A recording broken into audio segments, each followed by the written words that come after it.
Hello नमस्कार किसान साथियों, कैसे हैं आप सभी। आशा करते हैं बहुत ही बढ़िया होंगे, स्वस्थ होंगे, मस्त होंगे। स्वागत है आपके अपने यूट्यूब चैनल किसान मीडिया में और मैं आपका दोस्त मिस्टर विकास सिद्धार्थी बीएससी एग्रीकल्चर से हाजिर हुआ आपकी सेवा में एक और नया वीडियो लेकर के। किसान साथियों, आज 9 जून 2024 हो चुका है और जून के माह में गर्मियों के समय में एक भयंकर प्रोडक्शन देने वाली और किसानों की चहेता फसल है तिल की खेती। किसान भाइयों के हमारे पास कमेंट भी आ रहे थे कि विकास जी हमको तिल की खेती कब इसकी बुवाई करें और कब इसका बीज कहाँ से लाएं, इसके बीजों की बुवाई कैसे करें, क्यारियाँ कैसे बनाएं, कितने पानी लगाएं, मार्केट में क्या डिमांड होती है और किसान साथियों 1 एकड़ में कितना इसका बीज डालें और कितना इसमें जो है प्रोडक्शन मिलेगा 1 एकड़ खेत से। किसान साथियों, तो इन्हीं सब टॉपिकों को लेकर के, पॉइंटों को लेकर के बात करेंगे हम आपसे आज तिल की खेती के बारे में। बताएंगे पॉइंट बाय पॉइंट, करेंगे विश्लेषण कि आप लोग तिल की खेती किस प्रकार से कर सकते हैं। तिल की खेती एकमात्र ऐसी खेती है जो किसान साथियों आपको बेहद बेहतरीन प्रोडक्शन के साथ साथ में इसके यदि हम रेट की बात करें तो बहुत ही अच्छे रहते हैं मार्केट में। किसान साथियों, तो आज मैं आपको तिल की खेती के बारे में बताऊंगा कि आप लोग तिल की खेती किस प्रकार से कर सकते हैं गर्मियों के मौसम में, क्योंकि तिल की खेती एक ऐसी खेती है किसान साथियों जो खरीफ के मौसम में की जाती है। अब जो खरीफ का मौसम है वो स्टार्ट हो गया है, तो किसान साथियों तिल की खेती करने के लिए आपको क्या क्या सुविधाओं, क्या क्या चीज़ों का प्रयोग करना होगा, क्या क्या चीज़ें होना अनिवार्य है खेत के आसपास में, तो इन्हीं सब टॉपिकों पर करेंगे हम आपसे बातचीत। तो किसान साथियों, वीडियो स्टार्ट करने से पहले मैं आपसे एक और बात कहना चाहूँगा कि जो किसान भाई नए हैं हमारे यूट्यूब चैनल पर, वो वीडियो को लाइक करें और चैनल को सब्सक्राइब करके हमारे साथ जुड़ें। किसान साथियों, तो अब ज़्यादा देर न करते हुए चलिए करेंगे हम वीडियो को स्टार्ट। तो नमस्कार साथियों, तिल की खेती करने के लिए सबसे पहले आपको एक उच्च जल निकास वाली भूमि का चयन करना होगा, जिसमें कि जो जल भराव की जो समस्या होती है वो बिल्कुल भी नहीं होती हो, क्योंकि जल भराव वाली भूमि में हम तिल की खेती बिल्कुल भी नहीं कर सकते हैं। क्योंकि खरीफ के मौसम में अभी जो बारिश का जो मानसून आ जाएगा तो वहाँ से हमारे खेतों में पानी भरने की जो संभावनाएं होती है वो ज़्यादा बढ़ जाती हैं। तो इसीलिए हमको तो तिल की खेती करने से पहले एक उच्च जल निकास वाली भूमि का चयन करना होगा। फिर उसके बाद में 1 एकड़ के खेत में आपको 5 से लेकर के 7 कुंटल वर्मी कंपोजिट की खाद और 8 से लेकर 10 टन सड़ी हुई गोबर की खाद मिला देनी है किसान साथियों आपको बुवाई से पहले। फिर उसके बाद में आपको क्यारी बाई क्यारी बुवाई करेंगे। अब बुवाई आप कैसे करेंगे, बुवाई आप छिड़कवा बीज से करना है, क्योंकि जो ये तिल का बीज होता है वो बिल्कुल भी सूक्ष्म होता है, जैसे कि सरसों के बीज के ही आकार का ज़्यादातर होता है, बराबर होता है। तो हम छिड़कवा बीज से करेंगे। तो इसके के लिए आपको एक हाइब्रिड वैरायटियों का चयन करना होगा। अब हाइब्रिड वैरायटियाँ की आप कौन कौन सी चयन करेंगे वो मैं आपको बताऊँगा वीडियो के माध्यम से, कि सीधा लाइव दिखा करके। तो किसान साथियों, जो किसान भाइयों ने अभी तक हमारे यूट्यूब चैनल को सब्सक्राइब करके बेल आइकन की घंटी नहीं दबाई है वो बेल आइकन की घंटी जरूर दबा लें, क्योंकि मैं इसी प्रकार की वीडियो हमेशा टेक्निक से भरे हुए, खेती से जुड़े हुए हमेशा लाता रहता हूँ किसान साथियों।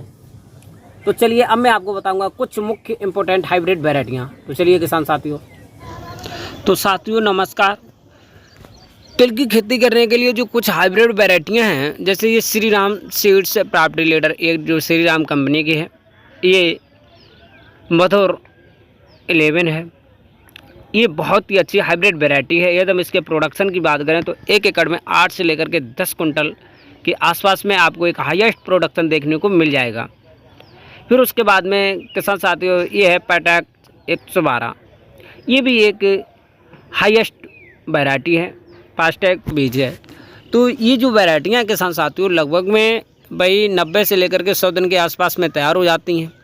तिल की खेती करने वाले किसान भाइयों को आजकल विशेष फ़ायदा ये डबल हो रहा है कि इनकी जो खेतों की उर्वरता है वो भी बढ़ जाती है तिल की खेती करने से। ये है इंडोयूज 999, ये भी एक बहुत ही अच्छी हाइब्रिड वैरायटी है, कम दिनों में तैयार हो जाती है। और तिल की खेती की एकदम एक खास बात करें तो किसान साथियों, इसमें जो पानी की व्यवस्थाएँ होती है वो कम आपको देनी पड़ेंगी, क्योंकि तिल की खेती खरीफ की मौसम में उगाई जाने वाली एक बेहतरीन खेती है। और इसके एकदम तेल की बात करें तो बहुत ही ज़्यादा महंगा बिकता है और इसका जो बीज है वो भी महंगा मिलेगा आपको। और इसके बीज बुवाई से पहले आपको अच्छी तरीक़े से चेक करना है कि किसी भी प्रकार का कोई भी बीज कटा तो नहीं है, ख़राब तो नहीं है, पुराना तो नहीं है। इन सब सावधानियों को देखते हुए आप अच्छे से बीज का सिलेक्शन कर लेंगे किसान साथियों। फिर उसके बाद में आप लोग क्यारी बना करके अच्छे से इसकी बुवाई करेंगे छिड़कवा बीज से।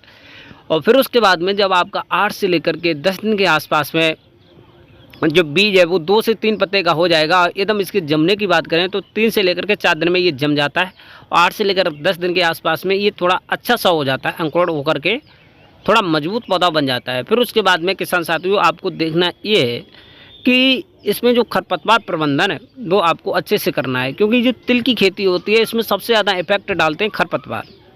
यदि आपके खेत में तिल की खेती में खरपतवार हुए तो वहाँ से आपकी जो खेती है आपको एक अच्छी दिशा न देकर के ख़राब दिशा देने की कोशिश हमेशा करता है। खरपतवार से हमारी जो खेती है वो ख़राब हो जाती है। तो किसान साथियों फिर उसके बाद हम 2 से 3 निराई गुड़ाई करना अति अनिवार्य है, क्योंकि इन्हीं सब बातों को ध्यान में रखते हुए ही हमको तिल की अच्छी एक भयंकर उत्पादन लेना है किसान साथियों।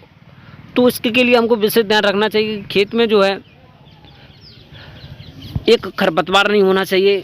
और फिर नंबर 2 पर आता है किसान साथियों कि टॉप ड्रेसिंग के रूप में एक बार हमको यूरिया दे देना चाहिए 1 एकड़ के खेत में। उसमें विशेष कोई ज़्यादा खाद वगैरह नहीं देने की ज़रूरत पड़ती है, क्योंकि ये एक तिलहनी फसल है और तिलहनी में कोई विशेष खादों की ज़रूरत होती नहीं है किसान साथियों।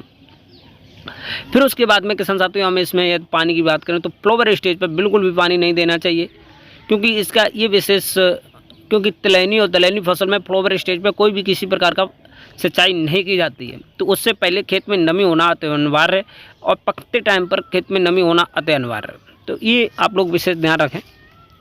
और फिर उसके बाद में आप लोग जब आपकी जो फसल है 90 से लेकर के 100 दिन के आसपास में और 10 दिन के आसपास में जब तैयार हो जाती है तो उस टाइम पर ये ध्यान रखें कि जो हमारी जो फलियाँ रहेंगी तिल की वो चटकने से पहले काट ली जाएँ, क्योंकि ये चढ़क गई तो वहाँ से आपको एक अच्छा खासा प्रोडक्शन मिलने की जगह पर जो तिल के बीज होंगे वो हमारे खेत में ही छिड़क जाएंगे, बिखर जाएंगे और वहाँ से एक अच्छा खासा प्रोडक्शन हम नहीं ले पाएंगे। तो इसका ये विशेष ध्यान रखें कि थोड़ा तिल चटकने से पहले ही हमको तिल के खेत में उसकी हार्वेस्टिंग करनी चाहिए। फिर उसके बाद में आप लोगों को एक अच्छा खासा प्रोडक्शन 1 एकड़ के खेत में एकदम प्रोडक्शन की बात करें तो 8 से लेकर के 10 कुंटल के आसपास में प्रोडक्शन देखने को मिलता है। फिर उसके बाद में किसान साथियों एकदम इसके रेट की बात करें मार्केट में तो आपको लगभग में भाई 10 से लेकर के 15,000 रुपये प्रति कुंटल के आसपास में मार्केट में इसका रेट देखने को आपको मिल जाएगा। तो इसमें भी एक अच्छा खासा प्रोडक्शन मिलता है और अच्छा खासा मार्केट में रेट भी मिलता है। तो हमारे हिसाब से सभी किसान भाइयों को ज़्यादातर तिल की भी खेती करनी चाहिए, जिससे हमको डबल फ़ायदा ये होगा कि हमारे खेत की उर्वरता भी बढ़ जाएगी तिल की खेती करने से। और किसान साथियों एक अच्छा खासा प्रोडक्शन के साथ साथ में हमको उसमें जो जो मार्केट में इसकी जो रेट होते हैं वो भी अच्छे मिलते हैं। तो हमको 1 एकड़ के खेत से लगभग में अगर 10 कुंटल प्रोडक्शन मिलेगा तो लगभग में 1 से लेकर के 1.5 लाख रुपए आराम से कमा सकते हैं, बिल्कुल भी पानी की नो कमी होती है। और इसी प्रकार के वीडियो देखने के लिए हमारे यूट्यूब चैनल किसान मीडिया को सब्सक्राइब करके बेल आइकन की घंटी दबाएं और मिलते हैं एक नई और नेक्स्ट वीडियो में। तब तक